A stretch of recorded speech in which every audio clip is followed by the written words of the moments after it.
Hello, everyone. It's Dewey Duck, and Jamaris Russell, two poets, and each of us have experienced incarceration in our own ways. And in the last seven episodes, we've been going through my own Live Love program, which is, excuse me, learn, integrate, validate, explore. That's live. And then there's love, which is listen, observe, value, and express.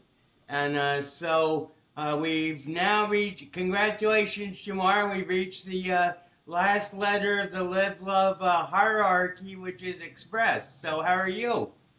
I'm great. How about yourself? I'm just fine. I'm back in Hackensack after 3 weeks in Colorado Springs. I think I related to you last time about the hot springs, or did I? Yeah, you told me about it. But yeah, so I came back last Wednesday from Colorado Springs. Basically, had a flawless flight. We had to de-ice in Colorado Springs because of the snow, so I missed my first connection. But uh, United was very good, and they just put me on the next flight to Newark. So basically, got in at like 7:30 in the evening, which was perfect, and met some nice people on the plane, and basically came home and. It's like instead of coming back to my jail cell, my Dale sale, I came back to my palatial estate, and I'm just like realizing that this is my boudoir in the great palace of Hackensack. Yeah. So tell me, what kind of town is Hackensack? How is it out there? Well, it's actually like it's very divergent. Uh, yeah, I mean like all ethnicities, and there are like certain neighborhoods like are more certain ethnic groups or minorities. But all in all, people get are very well integrated here. They're like a lot of hardworking Latin Americans, and of course I don't want to call ICE's attention, but there are like a lot of like Central American immigrants and everything, and a lot of good businesses. Like mom and pop type businesses and restaurants, and they actually you walk up the block, and there's like a Ecuadorian eatery, then there's a check cashing place, then there's a convenience store, newspaper store, and then and then there are like two barbers, and there's a barber on the other side. So barbers are very big in Hackensack, and so those are like a social hub that people go to, and it's just very like a very social, community-based town, and we recently had a election for the city council, and the old group, which were like very pro-development and basically like tore down a lot of old buildings and everything, and like gave the town many thought to contractors. They would that team was thrown out, and now we're back to basic Hackensack. There's a council named Philip Carroll, who was like a cop in Hackensack for 32 years, and I've known him for basically since I came to Hackensack, and he's like now a council member. So, in fact, I tried reaching out to him today. So interesting, you should ask. Okay. Yeah, I was just wondering. I was in South Jersey for the holiday. I was in Camden, Sicklerville, and Paulsboro. Okay, how is that? It was I, cool. I I Visiting heard I family is heard like always some good. pretty negative things about Camden, to tell you the truth. Yeah, I mean, what's so crazy about that though is I had been visiting Camden since I was a kid, so it's like a second home. It's not what I don't view it as much as how other people would. It's not from out there, but yeah, it's pretty bad. And I'm not talking about crime wise. I'm just talking about even how the city isn't developed. Like there's a lot of vacant lots, boarded up, stuff like that. And when there's that level of poverty and stuff like that, it affects the people. So Right. anything else that you might heard about Camden may have been true.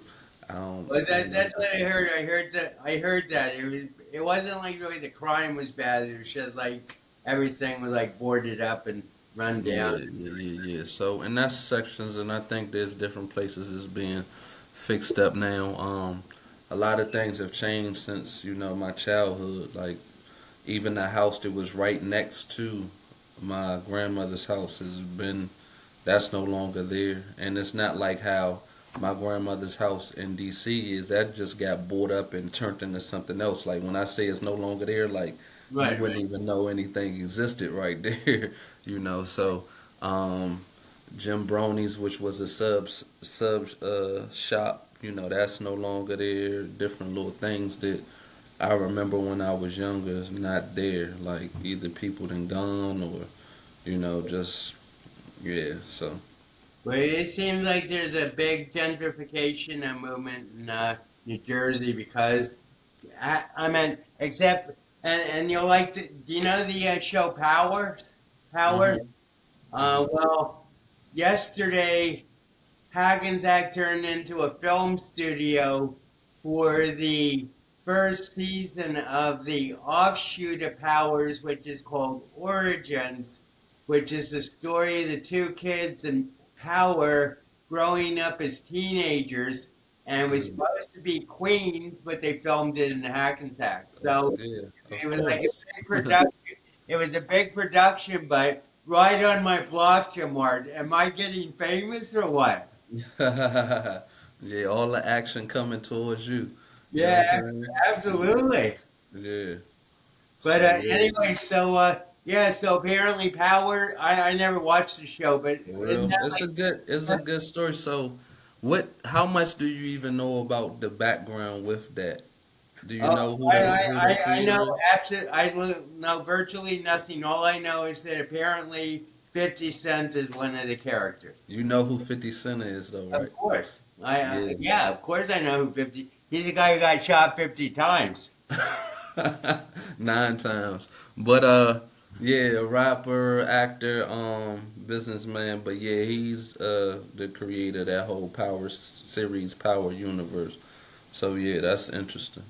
But so yeah, so what's the Power universe and everything? I mean, Also, it started out with the show Power. Then there was also Ghosts. Then there's Raising Canaan. Then there's Force. So it became all of these spin-offs from the original show. and So what was the original show? Power. No, I know, but what was the story of it? Oh, businessman with a criminal past, with a family, kind of like on the verge, and Was that it 50 just Cent? no, no. Who was 50 Cent? It wasn't based off of 50 Cent. If you want to something that was kind of sort of based off of 50 Cents, you got to watch the movie Get Rich or Die Trying. Oh no, I wasn't saying it was actually 50 Cent's story. I was saying was 50 Cent the actor Oh who no, he played he played a character named Kanan in the series, but nah, the actual main character, which is Ghost. I want to say his name is Amari something. I can't remember his last name. right. Yeah. Okay, so is it like a mystical show or is it like No. or is it like very down to earth? Street, street. Oh, okay. Yeah, Yeah, yeah, I didn't know anything about it, but like I was catching up the story from one of the film guys, so yeah. everyone If was you telling like me, crime dramas, gangster stuff, right. you'll like it. Okay, cool. So, yeah, so what's going on with you? As I said, I'm just reintegrating into Hackensack, and that's why I was late for our appointment today. Still getting the time zones, integrated. There's like a 2-hour time zone with Mountain Time, and I was there for 3 weeks. So basically, body's on another cycle, and to tell you the truth, 4:30 just like snuck up on me without my realizing it. So I apologize. Yeah, it's cool. It's been a long day for me. That's why I wanted to make sure we got it. Cause initially I was saying 4, but I didn't even make it back. By that time I just got here like around 4:30, cause I had a long day. I had started out in Baltimore for this lived experience committee where you have Department of Corrections and DPSCS, Department of Public Safety and Correctional Services or something like that. Right. Where you have some people from there, then you have the rest of the lived experience committee, just basically focusing on how to do better by those that are incarcerated, so we can lower recidivism. Men and women can come home better prepared, and you need the people that is actually in to be able to give the insight for that. So you have couple people that have been in corrections, deal with various forms of that, and then the majority of us that have actually done the work ourselves and maybe peer navigate or have degrees or done whatever this in the community, and it's coming together because there's an organization called Gatekeepers out of Western Maryland that have made some connection and start doing some collaboration with some people in Baltimore. So it was a chance for us to have a face-to-face meeting. Excellent. Unfortunately, that's like an hour, 15 minutes away from me. So That's no problem. Everything worked out perfectly. yeah, but I'm So, saying that the trip, me driving, so right. I'm driving there, Oh, had to drive back and help yeah. somebody out, drop off, try to get to the office, do a lot of little stuff. So it's just a whole lot of moving around for me today, but it was good. Well, so yeah, so since this is our final official session of Live Love, you just brought up recidivism, and why don't we talk about that? I mean, like, obviously there are a lot of issues about recidivism, and the whole idea of the criminal culture and how you get like integrated into that, and it's very hard to get out of and everything. So, uh, what would you say? How would you express what you see as the basic questions and to recidivism, and if any, and what solutions do you also envision, if any?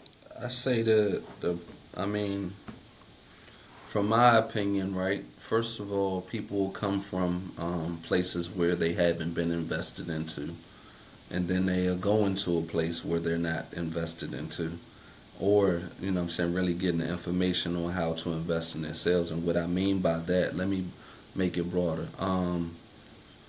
Baltimore City is not too different from Camden. You understand? Yeah. So certain places, high poverty, high crime, you have this going on. So there's an amount of trauma that the children that's brought up in there are, as well as the citizens, adults, whatever that they're taking in. Then there's also the survival. Then there's also the fact that some of the schools are not getting what they need to. And so right now in the state of Maryland, Baltimore City, Baltimore County, and PG County are the leading places that supply the prison system with people. Now, Okay. PG County is right outside of DC. So you see that the whole thing, the pattern with that, because I'm sure you would hear that DC has numbers, but the state of Maryland isn't going to give you the numbers for them. Um, PG County is right outside of DC. Baltimore County is right outside of Baltimore. So these cities have high crime areas just because of different things that's going on. And sure, has been a large gentrification as far as in DC. However, there still has its pockets, its hubs or whatever. And then with people being pushed out, whether it's in Baltimore, whether it's in PG County elsewise, still you have a people with a certain mindset because of what they dealt with.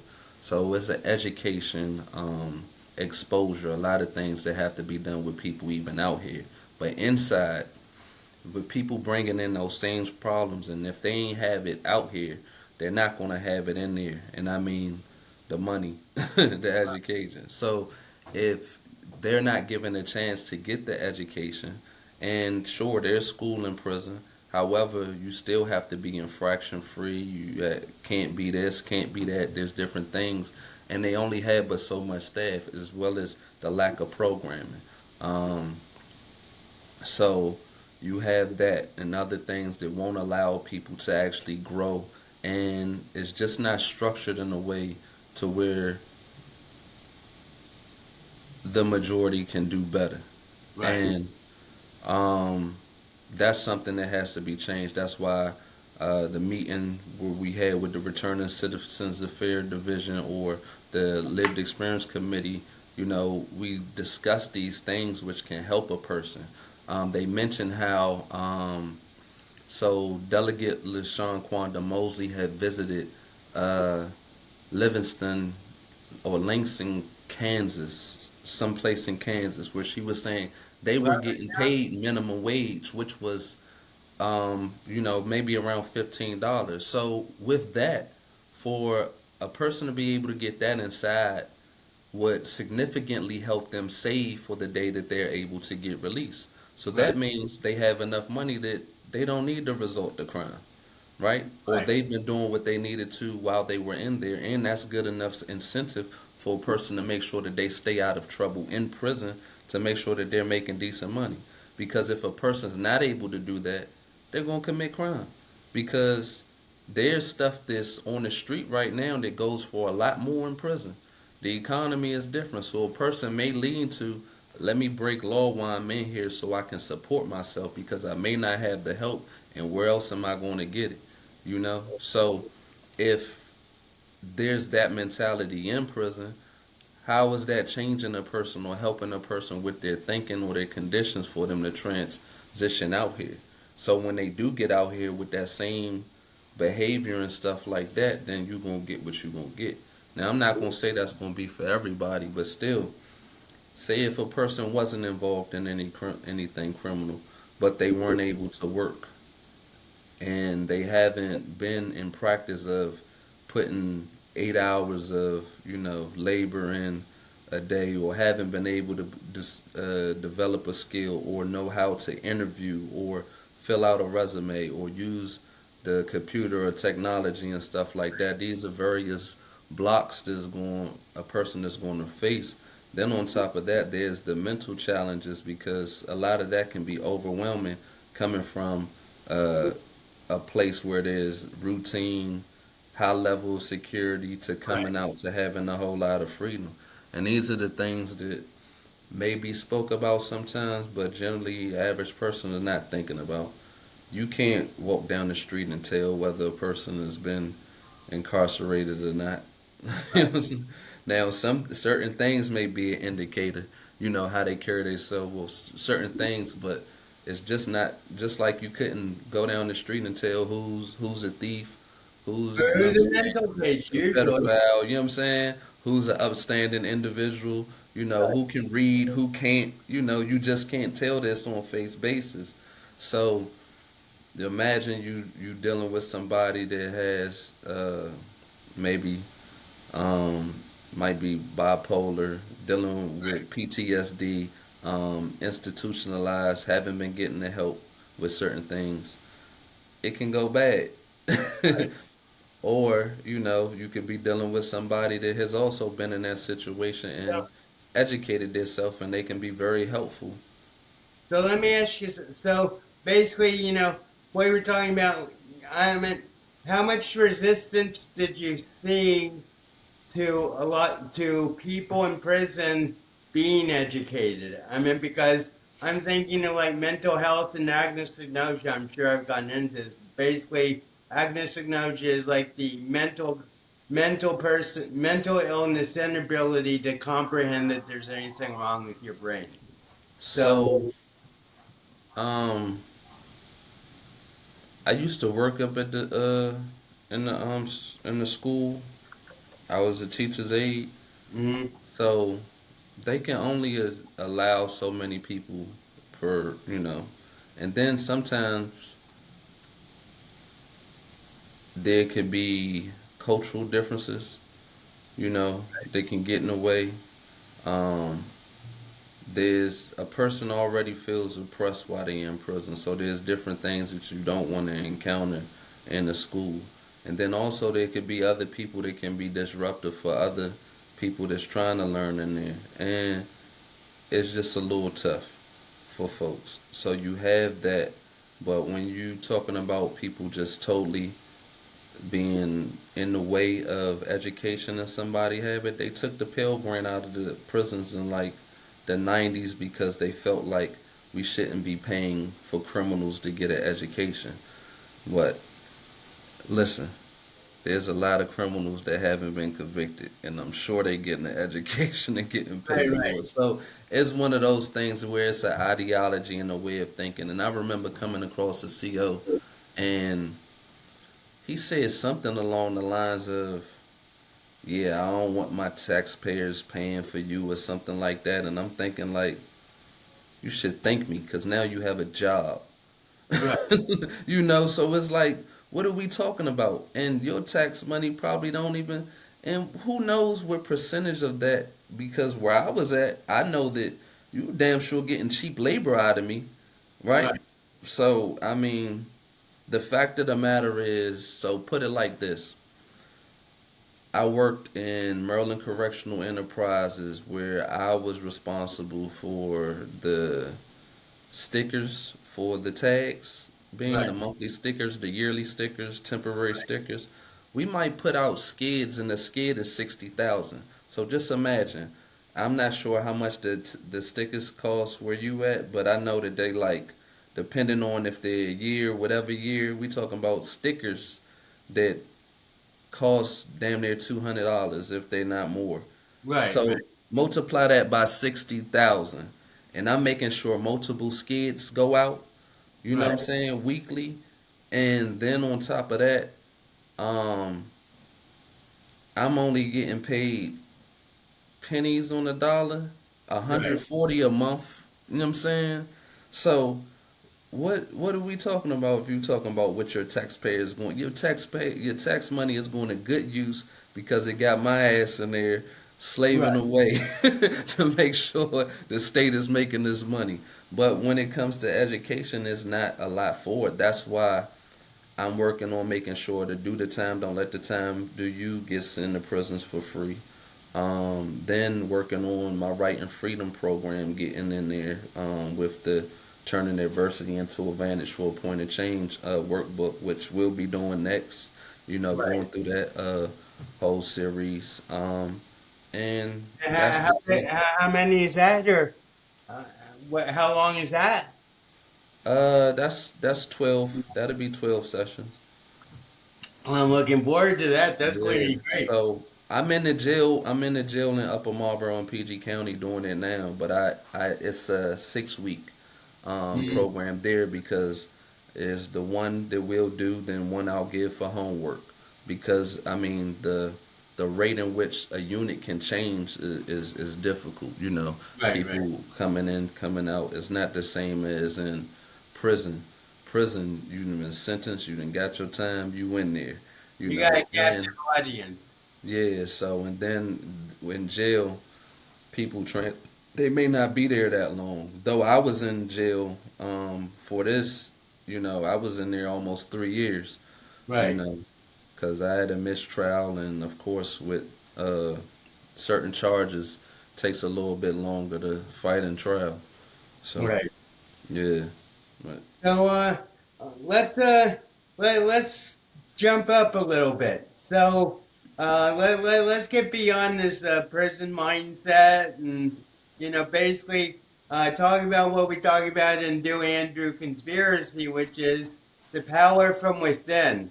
And to me, you're a prime example of like the power to like develop from within, despite your adversities or whatever obstacles that have been set against you. And hmm what you're feeling about like just like, well, I define it as external judgment versus inner acceptance. um, as far as external judgment. while I was in there, I developed a mind of not giving a F. Right.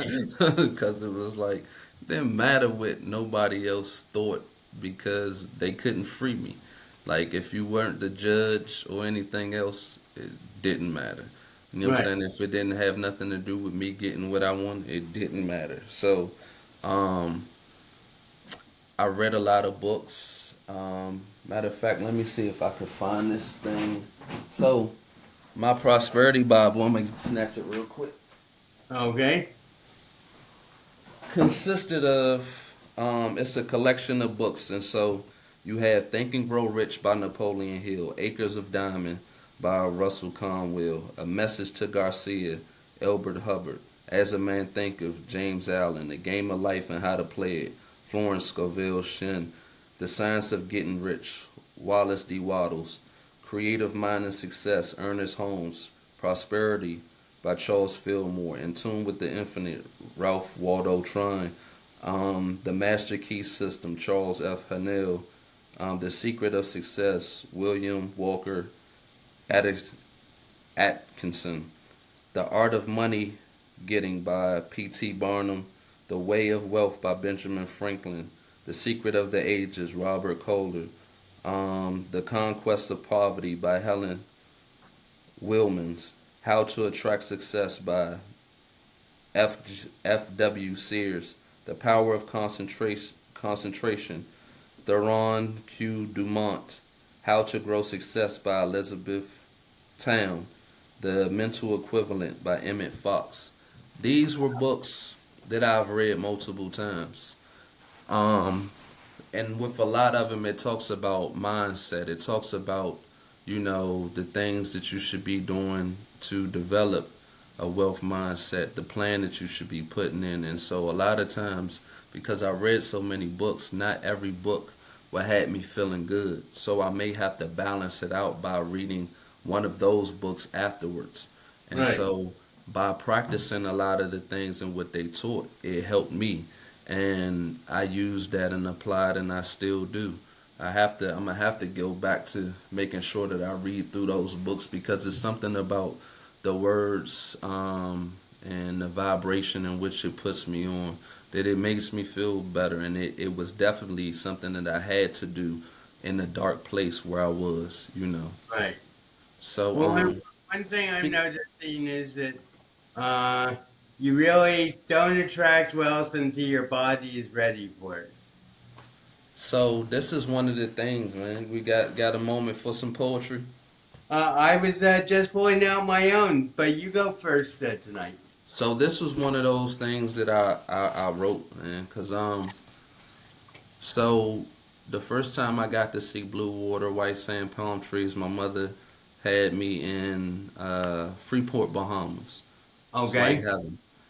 Then I got to experience Miami, which again, that was great. Nassau, and it's just like that was some place that I was, couldn't wait to get back to. So, title is this is I can't wait. Man, I can't wait. Wait, I can see it, feel it. Beautiful water crashing on the beach. Me with a beauty, petite but booty on southern peach. Life is sweet, filled with sunshine, like what's shining down on me. Palm trees sing, glory, glory, hallelujah. Let freedom ring, living the dream that I once dreamed of magnificent shores, rowing oars, me and my amour. A little rum in the coconut pour, more to live, life in abundance. Feeling poor no more. This is what I worked for. This is what I hurt for. Better days. Eyes shaded from rays, bands, steel drum, jet ski hum, wave run, waves fum. Friendly folks, giggles, jokes, and it's all smiles, love and happiness, all style. I was tired of being alone. Now I'm never on my own. Still, ever the only to make greatness come. One line after another. I use 'em to move 'em through time to discover optical, tropical, experience the sensation topical, created from memory and my desired mental view to make actual. Man, I can't wait. So, as you can see, like also Very using rapid, the very imagination. rapid, Jamar. Yeah. Especially those quick sentences of rhyming word consciousness, or what is it, it's free consciousness flowing, just like Hmm. tropical optical, all that, that was Hmm. great. Yeah, thank you, man. But that was what it's about. I wanted to write my freedom, and not only that, write myself into a beautiful place. And I was able to travel to Belize this summer, you know, and Absolutely. yeah, so that was beautiful. So now it's to the next spot, and I'm planning a trip soon. You're planning an actual trip to where?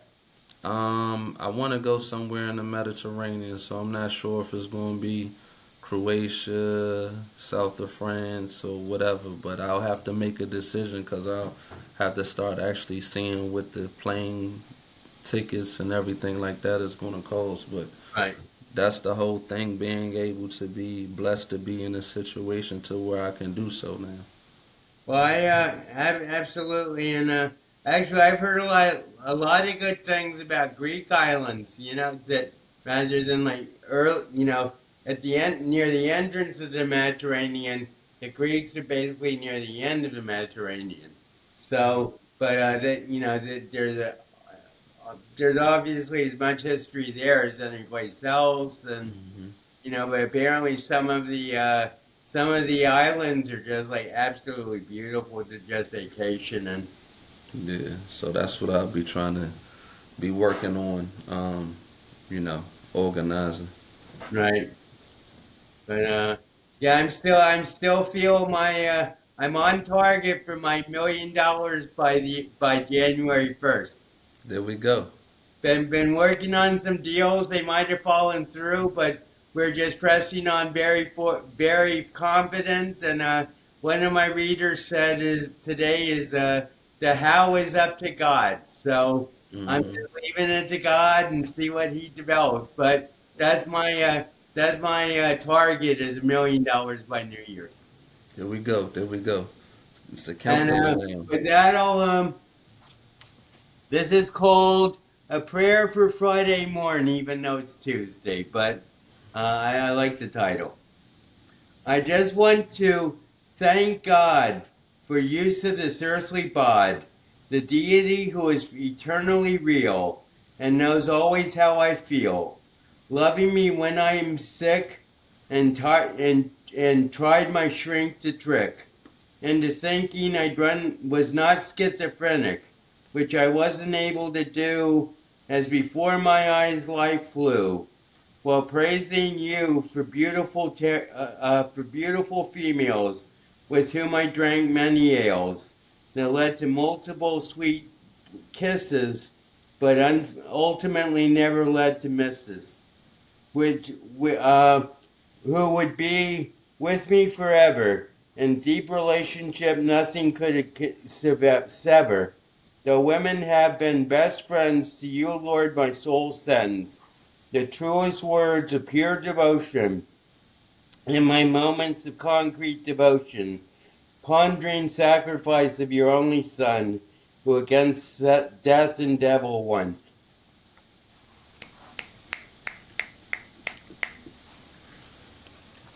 So just like a Friday morning prayer to God that people can like bear in mind. Yeah, I'm still thinking about you say the gals with the L, Yeah, females with Yales. females with the L. Yeah. Uh-huh. So yeah. So But what it I really consider myself to have known like basically every beautiful woman who ever lived.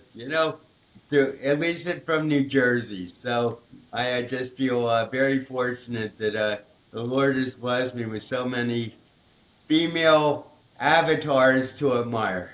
And and it took me 65 years, but now I found my one and only Empress Rose Velvet Velour, and we've been texting for 5.5 years, so okay. we're pretty solid. That's good. That's good. So With this program that you have with the Live Love, right? How often have you been able to, solicit it to other people or get them to take over? Basically, well, to tell you the truth, I did like three beta tests of like 3 sessions, I think, in a month, and then and I that went very successfully. But basically, I did that for free in return for testimonials. And to tell you the truth, Lamar, even though I think it's a brilliant methodology, I've only had like one family actually take me up on it, but they were very pleased with it. Mm-hmm. Yeah. I mean, that's the grind, though. I had to do a lot of pushing, and I've been fortunate that I've made some headway just to be able to get into jail to do, Right. the program. And it's now the rest of it is, data and collecting it, which is kind of difficult because though I can do a post questionnaire and a pre questionnaire, as far as with everything, it's not really seeing what the lasting effects can be. All I can do is pretty much tell the men when I deal with it is like, look, I'm giving you what worked for me, and hopefully if you apply it, And so that's pretty much where I'm at with everything. But it's is it has a lot more potential for growth, and that's the stuff that I have to see. Because on the whole scale of, like you said, with recidivism, I really just see like we just invest in the people and make sure that they have the information, the skill, the opportunities. Then that can help with everything. Just like that guy was talking about, he his tax money. Like if you get it to where people can have jobs and take care of themselves, you'll have more taxpayers. Right. So it's a win-win because sure you'll have those that are what they say quote unquote career criminals. Um, However, you have a lot that they don't want to keep going through that cycle. Right. They tired of it, and it's just a matter of giving them the tools to deal with life because life in itself is not just something that's going to be sweet, you know. Yeah, it is. The example I think of is when the terrorist realizes he doesn't want to be a terrorist anymore. But Hmm. it's just like everything converges. But uh, oh no, it just I had a thought, but lost it.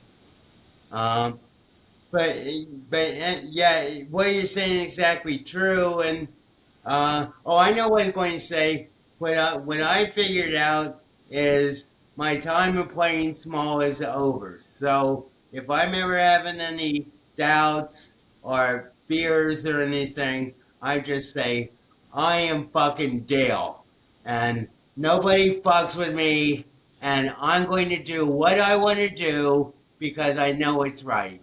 I Yeah, think I'm an humility is like a great quality, but there are times when, and I think these are special times when humility has to be set aside, and we really have to assert who we are, Jamar. yeah, definitely, definitely, and I that goes back to saying and not caring about what people think because like I know the value that I bring. I know who I am. I know what I've done, and I know what I'm capable of.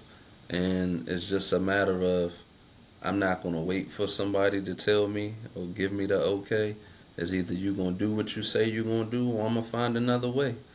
Right, And that's what I feel like a lot of times I get frustrated by certain how certain things move. But the whole actuality is it has nothing to do with anybody else. I could just go ahead and do it. I just got to figure it out. And right, it's going to take some time. It may take a process. It may take some education. It may just take coming across the right person. Like today, I came across this man, and just through talking, he was like, "I'm gonna stick around because I want to ask people what the second chance means to them." And he's talking about because he's an educator and with some young people that was in there, and they didn't even know he's talking to somebody that done 12 years, and I'm right, saying they had another chance. So once we got to talking, he was like, "Yeah, I wonder about," and that just reminded me. He So we was talking about. He was like, if they could just write a letter to their 15-year-old self or something, what would that be? And I said, that's ironic because while I was in, that was an essay question which me and a partner of mine, we won in our building with that question, and it Right. was what I would have told my 14-year-old self. And we went ahead and published it in Behind the Wall Mentors magazine, and I was like, I'll make sure you get a copy of that because for me, 14 was a pivotal moment because that was the age where I decided I was going to sell drugs. I Right. didn't start actually selling drugs until I was 15, but I had the mindset and I made that commitment then because of what I was experiencing. And I mean, at 14, still a child, know nothing. So it's more so me speaking from that point, giving myself some advice because a lot of it just took enduring, learning, and figuring out a way. And I don't think a lot of times young people are given the information to know how brilliant, what I'm saying, they are, Right. how um, the brain works, how that they can do pretty much whatever once they start creating or imagining it. And especially nowadays with us having these supercomputers in our pocket and AI and everything, it's just like, you don't even have to go through as much. Like, you don't even have to worry about what a card catalog is. Right. Finding, or waiting for a dial-up modem to come Right. through, Right. or if you have the computer and none of that. Like a lot of things are eliminated, so it's just like get to it. And I definitely want that to be seen more because right now it seems like selling drugs is so outdated. It is. You It's know, the it's 20th it's just century. like it's like for somebody to even be thinking about that. And don't get me wrong, I'm sure it's a market for people that want to get high. It's gonna always be that. But for me, seeing what can be done like this right here, right? Right. Us meeting and us having a conversation and all of this and what we've created over the weeks, we've done that. Didn't require any capital. It just required us having time and making a commitment, you And know. to be authentic with each other. Exactly. And who knows what happens. And the rest of it, once we take this, market, promote, whatever, expose people, they get to see two geniuses at work. Absolutely. Well, Yeah. so, you know what I say, Jamar? Females are geniuses, and true Dale males are gods. So Okay. basically, so there's gods and geniuses, and Yeah. basically the idea is that gods can die, but geniuses just like float off into the ether, into the omniversal ether always. So Hmm. they're safe. But yeah, so oh, I know what I was going to say about like just saying I don't give a damn, I don't care anymore. So with me, for the last like week and a half, I've been exploring like what apparently was like the deal of a lifetime and basically the way to the new solar farm basically gold rush or whatever. This whole like solar, tidal wave of adoption and everything. Long story short, I got through an old high school friend in touch with this guy who said that he was building solar farms and so we one thing led to another, and then we explored it. And long story short, I made it. I called him yesterday. I said, "Would I'd like to get together and meet you. Not only to authenticate him, but also to really like see what the story with this whole company was and everything." And so he called me like about an hour before he was due yesterday and said, "I can't make it. I have to take my daughter to the eye doctor." And then today so we arranged for lunch today, and then at 10:30 he just sends me this text that says I can't make it. No explanation, no sorry, no, So it's like, okay, well, you want to be that? I don't care if you're going to get $100 billion from these solar panels, supposedly. And before he said this, no, after I said this, he says, I'm not overwhelmed by the vastness of your vision.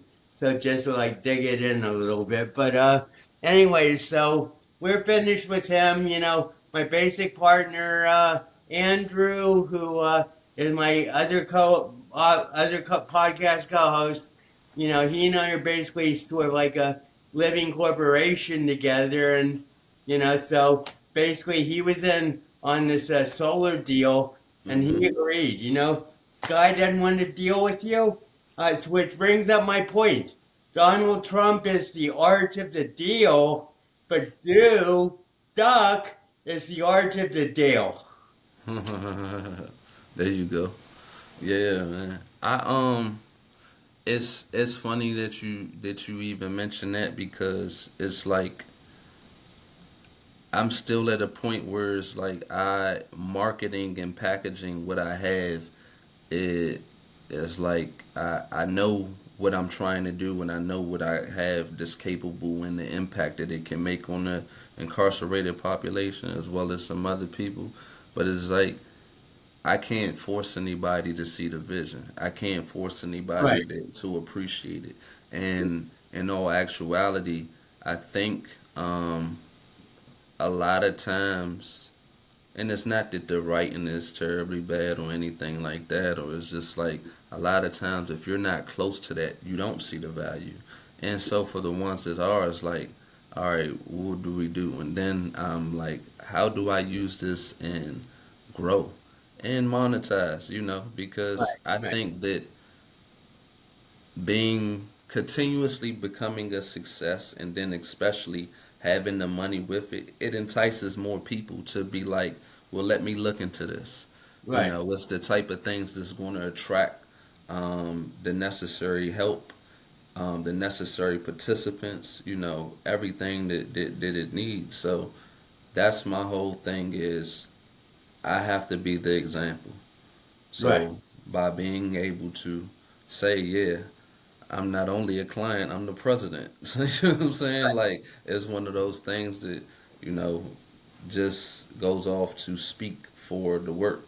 And I So, figure it'll happen. well, that reminds me of the analogy. Everybody says you're the actor of your own, you're the starring actor of your own movie. But what they don't also realize is not only you the actor, you're the director, you're the producer, you're the makeup artist, you're the choreographer. You're everything in your movie of yourself. And and I think. A lot of this is what Andrew and I talk about a lot on our podcast is people just are so willing to delegate their authority and their responsibility to an outside agency, whereas actually if you take I mean if you take responsibility and accountability, Hmm. then you don't have to worry about these external things, Hmm. because your own power and your own consciousness will like lead you to where you need to go. And I think that's very important. But it's also important to realize that if you're co-creating with God, then God expects you to like do something for Him. You can't just you can't just say, "Well, God's going to bless me," and sit on your butt all day. Yeah, faith without works is dead. So Right. you got to get to it. Got to work the plan. So another thing, right? Um,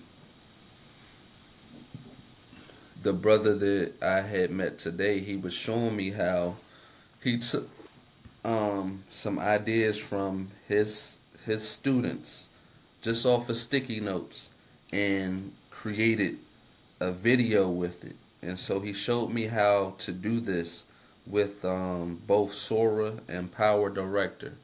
And that was Oh, what I okay. needed because I want to turn out, the goal was to turn Live from the Pen, these series of poems, into a stage play, right? Right. But I hadn't finished out the script, and I hadn't I was thinking about how to get the actual space, getting a band to do covers for songs, and now with AI, I don't need anybody for anything for any of that. I can Right. go ahead, I can use the characters, I can, create the prompts, I can go ahead and, pretty much do everything. And I don't know how long it'll take me, but that'll be the first step. It's not to say that I would be, that I'm like, I don't want to do the actual stage play later on, but I can create it so that people can actually see the vision.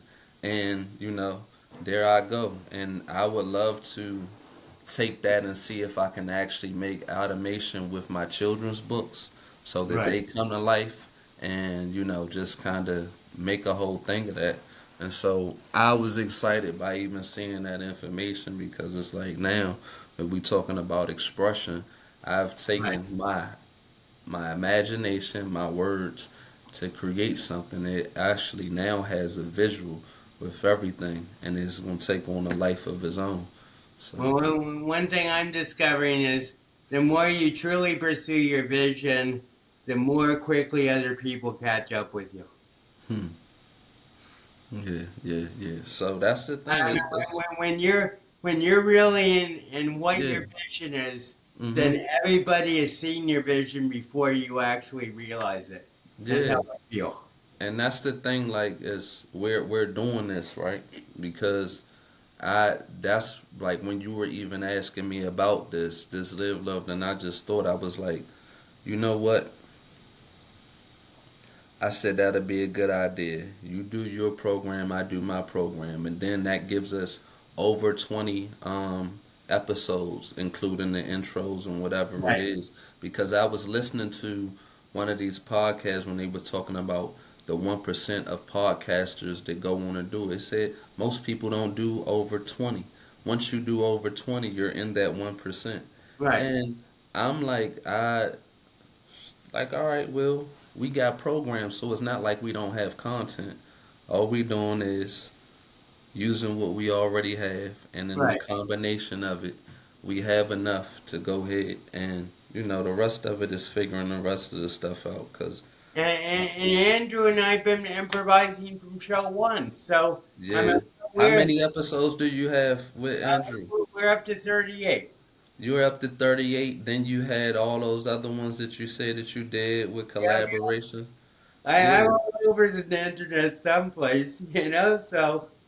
yeah, so it's just a matter now of, market promotion, things of Right. that nature. But it's Oh, there. and another thing is, I found like on TikTok is like this big self-publishing company, and I sent them a copy of my book, so they actually have like ready to distribute, and now I just had to figure out what marketing strategy I want to use with them. But so What's the publishing company? it's called Spines. So with this, It's basically a mass marketing self-publishing company. okay. So now On this is what I wanted to share with you with that, because with the class, and I always remember this, you have that you self-publish yourself. You have the vanity right, publishing, and then you have the traditional publishers. So with the vanity publishers, you gotta be mindful that though you may pay for whatever that you're paying, they're not necessarily going to sell those books for you or push. right, They have the marketing, for you, but it's not a guarantee. I had looked into a couple myself, and then I even was looking into TBN because I have poems from a prison church. But I right. think they were talking about 11,000, and I'm like, So I can't pay no 11,000, and you can't right, guarantee me that I'm going to sell, what you want to sell. But so when I was in Crystal Publication, who worked with people that was incarcerated, she had a price plan. Certain it was as low as 400, and it could go up, and even Michelle, who had Uncaged Minds, that can go from, I think it was like from 500 to 1,000. And Right. see, that was self-publishing. Their higher went with marketing and putting it on these platforms. It still didn't guarantee anything. But while we were in, if you didn't have any person to type up, do illustrations, or do something like that, that was a good thing. Right. Now, for people out here, I would say, even though I don't deal with Amazon, and that's because of the whole whatever terms of agreement and them canceling my account or whatever, I would say get with that machine. Go through KDP, do as much as you possibly can. If you want to pay for an editor, you could pay for an editor. Go on Fiverr or Upworks. How did you go about self publishing your previous books? I just uploaded it to Amazon. Exactly. So, have you been taking advantage of the other things that they have that sell and use the Not books? particularly, but that's why this what I spines. I never Okay. can remember the name, Oh, but so they're going to spines. help you with all of that, making Yeah, sure that well, it well, gets to actually, they already have the manuscript and they did a AI cover for it, so the book is ready to go. you. Okay. Now it's just like a matter of figuring out what marketing plan I want to follow through, Mm-hmm. and they don't basically post, like charge you for publishing. What they do is they charge for the marketing. Okay. So, Okay. so the publishing is basically free on demand, and Okay. I So, like yeah. that. So, yeah, so that's, I mean, and that's the biggest thing, the marketing, and Oh, I and mean, what I was also going to say is, uh, they also have opportunities where you have opportunities to promote your book always through podcasts. I have like a backlog of a lot of podcasts. I could like go back and say, okay, I have a book now. Can I come on again? mm-hmm. Yeah. And that's another thing, man. It's just marketing and sales is probably the most important things to business, and Right, that's the stuff that like I keep on saying that I'm a double down on and stick to it, but I haven't stopped creating yet. So right, it's trying to figure that whole thing out, and in the meantime, in between time, I'm just marketing and selling to me. right. Yeah, Well, yeah, yeah. there's a popular myth that I think has some credibility is that artists are terrible with money. I don't know. I was a hustler once upon a time. I was I, good I, with I money. know that, Jamar. So, and like I said, I'm not sure that's true, but it seems to be the popular conception. But I feel myself that I'm very responsible with money. So it's yeah, it's up. It's different people have different combinations of what they're good at and what they're not. So Right, yeah, right. So, generalization. should we So close you it want out to with end some out in some poetry? poetry? Yeah, let's close it out with some poetry. Okay. Well, in Uh, the uh, spirit of right and freedom, ink and paper. I run through pens. I use up pens. Writing, writing, writing. Time and time again. Letters, poems, ideas, notes, essays, blogs. I write it all. Using up ink. Wording what I think. Write it down. Make it plain. Make a plan. Putting it down. On paper, napkins, anything I can get up that can hold the message. I have all types of paper that I've written on. Colored paper, little scraps, journal here and there, tucked away, with some poem and note, having something to say. I really need to type, because man, do I write. excellent. So this is from Seraphim on Custer Spring, my collection from 2012 to 2014, and let me see if I have enough light here. So um, this is called Muse Not Just for You. I must realize you produce feelings of desire and longing in every male. You know that are as strong as mine, even as I oftentimes believe lovely verse you inspire me to conceive is distraction to expression of actual sentiments, I should not. I gotta read this again. Take it from. Let me turn on the lights because I'm straining my eyes. There we go. Into the full spotlight. Okay. Okay, so this is called Muse, Not Just for Me.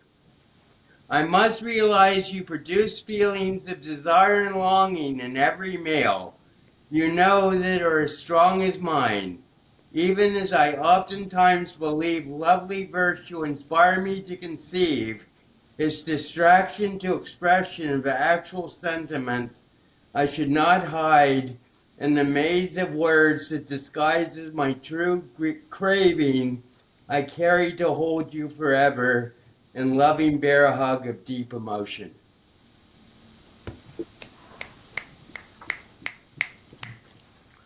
That's a earlier period love poem.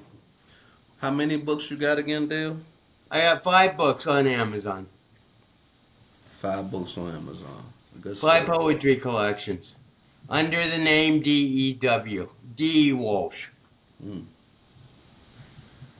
But well, I think we're almost at time, Jamaris. So, Yeah. any last impressions? Any parting thoughts about the Live Love program that you want to bless us with?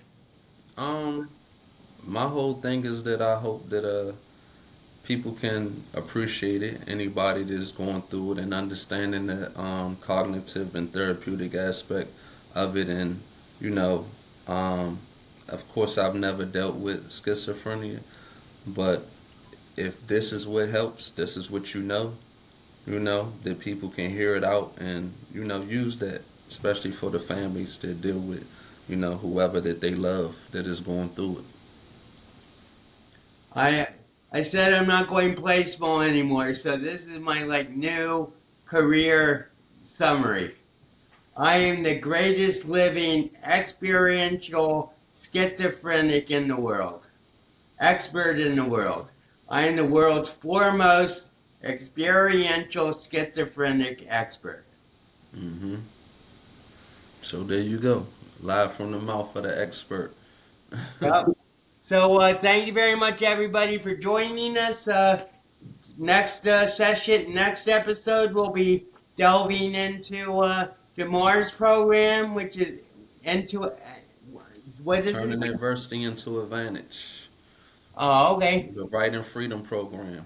Yeah. The Writing Freedom Program. We're looking very much forward to it, Jamar. And so this is J.S. Russell and Dewey Duck Walsh signing off, and have a great time, and hope to see you next time. And remember to put those comments in where you want to, and have a great night. Thanks very much.